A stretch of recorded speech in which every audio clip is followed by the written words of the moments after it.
It has also come to my notice there's been some criticism of Mr. Pandian.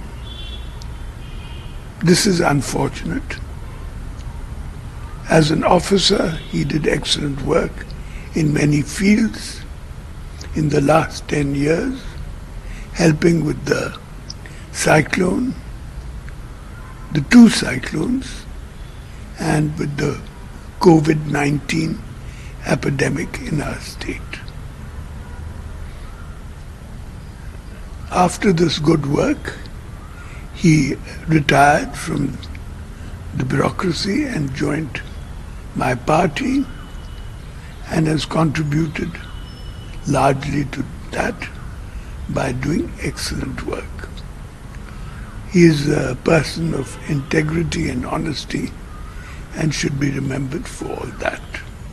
I'd like to add that Mr. Pandian has also worked in and helped in health, in education, in sports, and our program of temple restoration. Mr. Pandian joined the party, has not held any post.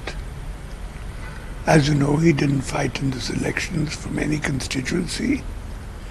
And I've always clearly said that when they asked me about my successor, I've said clearly that it is not Mr. Pandian, and I repeat it again, that the people of Odisha will decide my successor.